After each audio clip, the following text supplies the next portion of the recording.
Hello, today I'm going to talk about my cultural event experience. Throughout this presentation, I'll be showing you a couple of video clips. I will be posting the links to these clips, and if you find them interesting, I invite you to explore them further after the presentation. I'll also be uploading a PowerPoint that you can follow along with throughout this presentation if that helps you. So for my cultural event experience, I went to the monastery called Drepung Lusling here in Atlanta, which is a Tibetan Buddhist monastery that has been here for a while. And they actually have lectures and meditations that are open to the public each week, which is what I attended on a Tuesday. And I went to the lecture meditation that was hosted by a monk named Geshe Ngawang Fende. And the topic of the meditation was the topic of the lecture was Tonglen meditation, which is about giving and taking, which I will be talking a little bit more about later. So for starters, the reason that I chose this event is because I wanted to experience a type of temple that I was unfamiliar with. I grew up in a Jewish family, in a Jewish culture, and even though we weren't very religious, I did go to temples sometimes, and that was pretty much my main experience with a religious temple. I have been to churches on occasion for events with friends, but truly the Judeo-Christian ideal of temples was all I really knew about. So for me, it was very interesting to go to somewhere that, even though it is also called a temple, is decorated and done very differently. In addition, I also wanted to worship with people I've never worshipped with before, and that for me was something that would be interesting. And in general, I've driven by this monastery a handful of times, and it's always looked very intriguing, very beautiful, and definitely interested me. Furthermore, as I mentioned before, I'm not a very religious person, and so for me it was kind of doing something a little out of my comfort zone, and also that's something that would give me a fresh experience. And in general, I've kind of found an interest in Buddhist philosophies throughout my life, and more recently, I've definitely.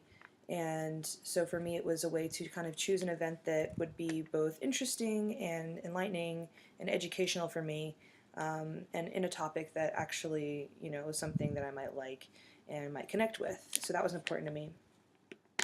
And also, when I looked at the list of teachings on the website, which any one of you guys can go to their website and see their calendar, they have a number of different topics and stuff. And so I really felt like it would be something, this particular lecture was something that I thought would be very helpful for what's going on in my own life. And also, even though Buddhism is not necessarily the most common religion in India, it is very, very, very, very common in Tibet, which is a bordering nation. And there are also still millions of people in India that do practice Buddhism. And I think, to me, one of the reasons it was important and why I chose this event is because, as we've seen through our readings, religion really does influence culture in many, many ways in India. And I think this was a great way to, learn about some of the religion and how it can affect culture.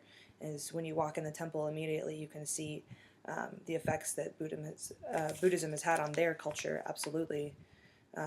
From everything that they wear to the decor, to their lifestyle in general.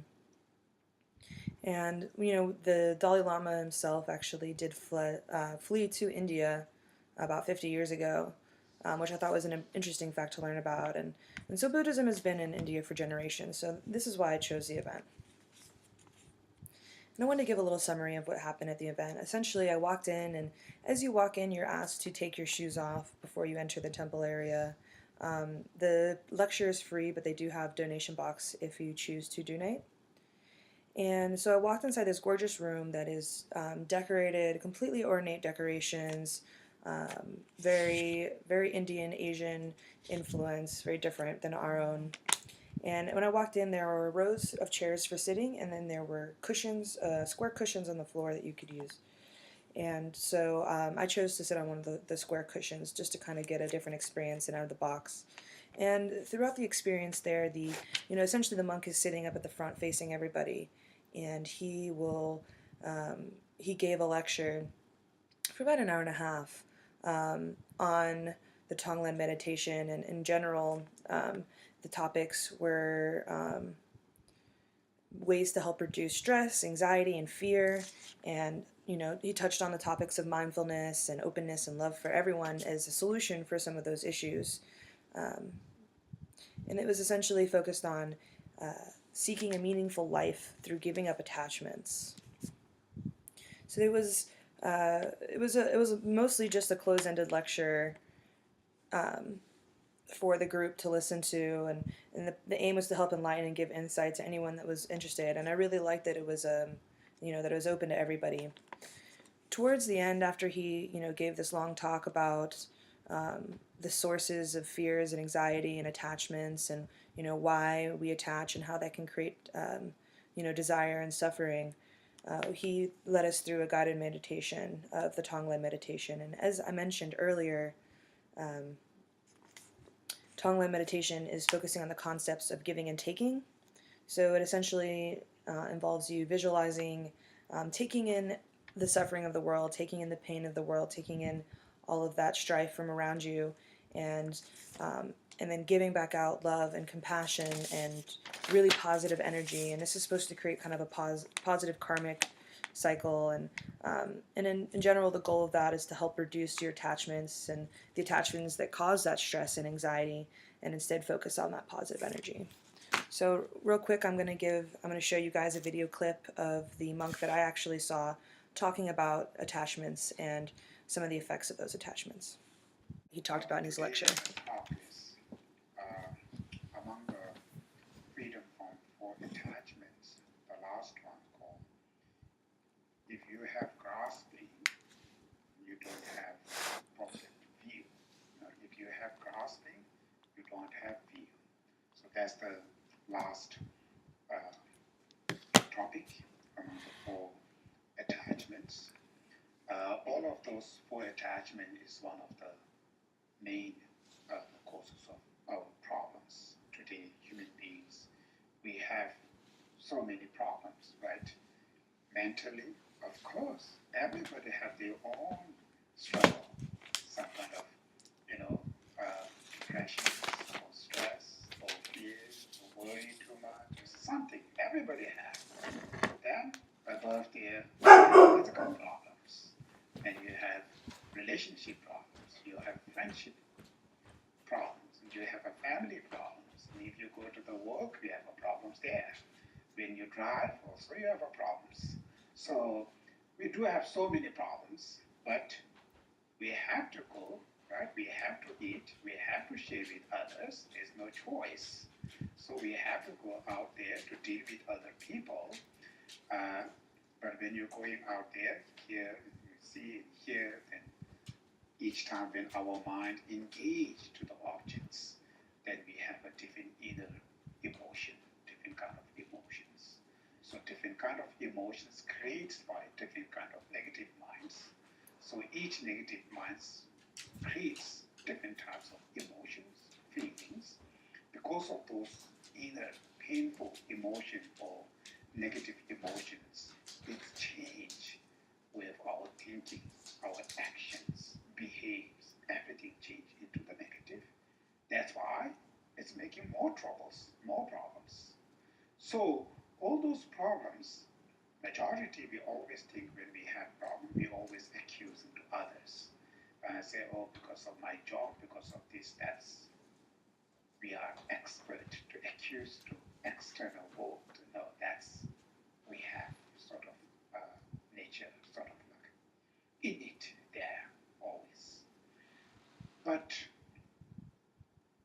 that's why we always try to deal with external, things. We're always fighting there, always challenging to external things. But how much we try, how much we doing things, problem never ever eat it. Always you solve one problem, there's another comes. You solve there, there's another comes. Never eat it. And another way, you're fighting with external things, we get rid of them, but when you get rid of them, you also have problems because of not having these people, we are sufferings. So very difficult life, which means if these things, even like material or be human beings, whatever. If these people are there, these things are there, we have problems, we stress, we angry, we hate. Then you kick it out, right? When you remove all these things, nobody there, just same problems because of not having these things there.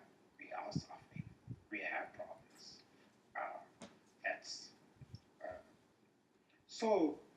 When you look these things, how much we try to deal with external things, it can help for temporarily, but that's never ever, helps like a really peace, happiness. Because all those suffering, all those problems, it's one of the root causes. It comes from our own minds, our own minds creating those emotions, those inner pain or inner fear or worry. Because most of these suffering is created by Or like, as I said, this wasn't the exact one that I went to. However, it was, as you can see, a very similar topic, as he was talking about attachments and putting positivity out there instead of negativity. So now I'm going to talk a little bit about the way that this cultural group was represented differently than my own. I actually found it interesting that when I came to the lecture, about half the people in the crowd were white. And I actually assume this is probably because Buddhist philosophies, in a way, have made their way into mainstream culture and have been kind of popularized. And, it is a free and open lecture, so it made some sense.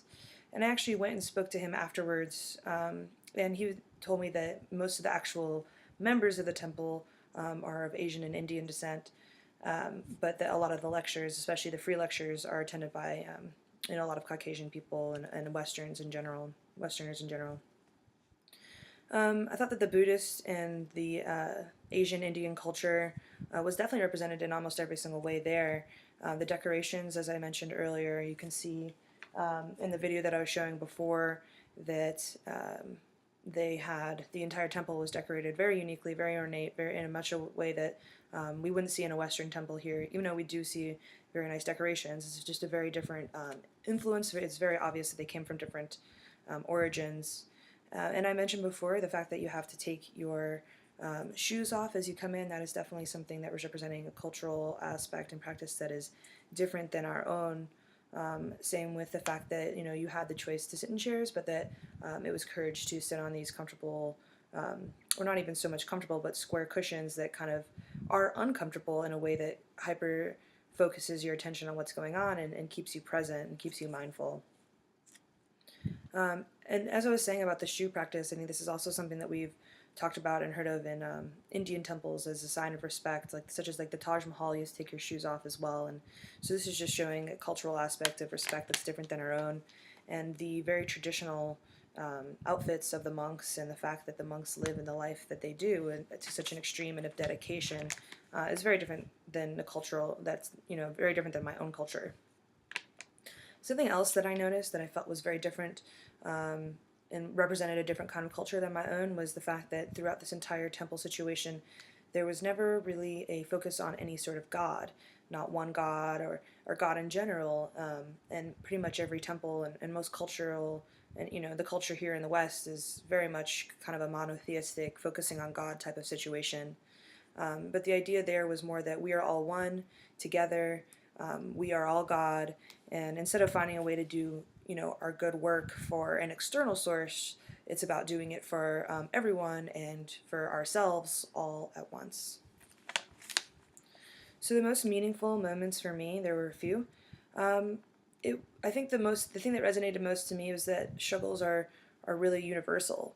That's something that I felt was very meaningful for me throughout this experience, is realizing that everything they were talking about, these emotions and these problems, are something that we experience here in the West, and they experience, in other areas where cultures are different, and that even though our culture may be very different from an Indian or Tibetan culture, a lot of the problems and struggles and desires are very much the same, which kind of connects us in a way.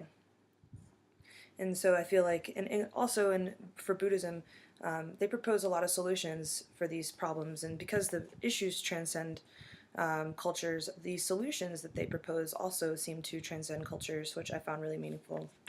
They talked about how, about loving everyone, caring for everyone, being mindful of how our actions are affecting others. And this actually was different than what we've learned about some Indian cultures being more of a centralized society instead of an individualistic one. And typically, we'd think of Indian cultures as focusing on helping the collective, but I feel like it was very interesting and meaningful that they explained a way that you are essentially are helping the collective and are helping society through bettering yourself. And so when you work on yourself, you can actually benefit the community. And for me, this was a great way to bridge the gap between Western and Indian ideals. And it was showing a way that you can really care about yourself, care about the community through bettering yourself, and you can care about yourself by bettering the community. So for me, that was a very meaningful connection that they made. It was also very meaningful to me that I felt like I was being included on this spiritual journey. There's never really a time that I felt like being a, Western white woman, that I was not included or was being judged or was not welcome in some way. Everybody was on a journey and everybody was on a separate journey, but it all seemed like we were doing it together, and that was very meaningful. And the fact that they have open lectures and stuff like that shows that they're really trying to make their culture and their practices available for everyone, not in a forceful way, but in a way that says, here we might be able to help you, and if you want to know, you can know. And that's, that welcoming feeling and that sharing of ideals and open forum for me is, very meaningful. So some things I learned about other culture through this experience. Some of this I've mentioned, but it bears repeating. It gave me a better understanding of any Indian clients I have that would have Buddhist philosophies, for sure. But in general, also can give me a bit of a more insight into clients that do not attend Judeo-Christian type temples and do not ascribe to the Judeo-Christian type of philosophy, and even though something like being Hindu and believing in Buddhism may not be completely the same, there are still some parallels between the two, at least more than there are in Judeo-Christian religions. I also learned that in a culture that, even in a culture that doesn't always talk about personal struggles, such as like an Indian culture where, you're not encouraged to talk about those kinds of things, that there are still parts of culture where they are recognized, and that parts of the culture that aim at dealing with it. And a lot of what, these monks were talking about were ways to deal with those personal struggles.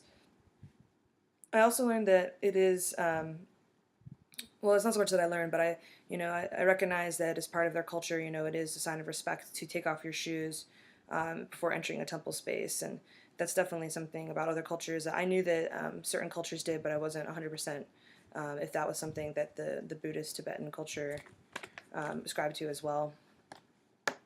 And there are many ideas and solutions that were given in the talk that I think that will be applicable to Indian and non-Indian clients. I think that they talked about mindfulness, and I think that mindfulness activities can be a very useful tool for clients, and it could be a very useful tool for Indian clients if that's something that they're open to. I think as a counselor going forward, I think it would be very important to know the religious background of my client and their cultural background and try to understand it. Perhaps attend another temple meeting that is congruent with their religion, and just use that knowledge to help, and like the knowledge of their teachings as a way to help and get through to them, or at least be sensitive to them. I also learned about my own culture that much of our culture is very much based around suffering and actions that are influenced by attachments and desires. We live in a very capitalistic, materialistic society, and because of that, there is a lot of suffering and a lot of desiring what other people have and wanting more, and jealousy and things that lead to these suffering.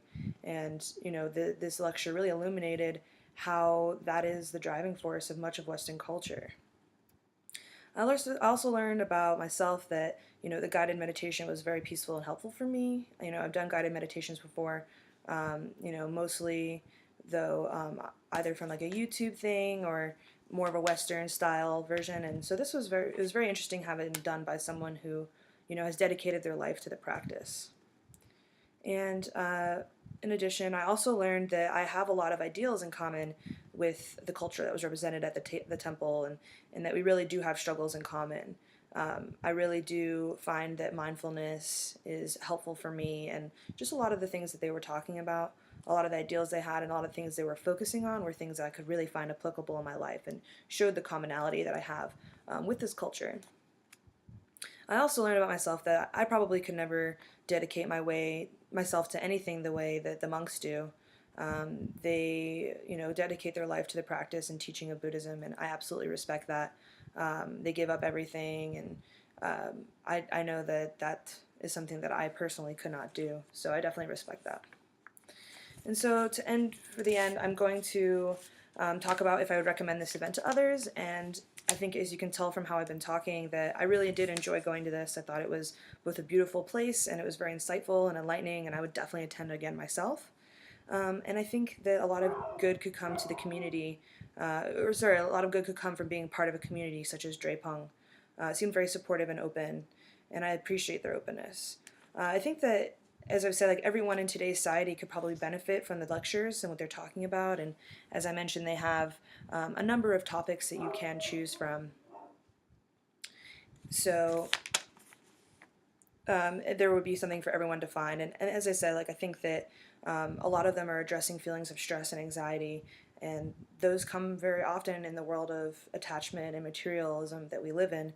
So I think that the lectures would help bring peace of mind and insight to any one of you, and the meditations you might also find really helpful. So in my PowerPoint I have the address and a little bit more information. Thank you very much.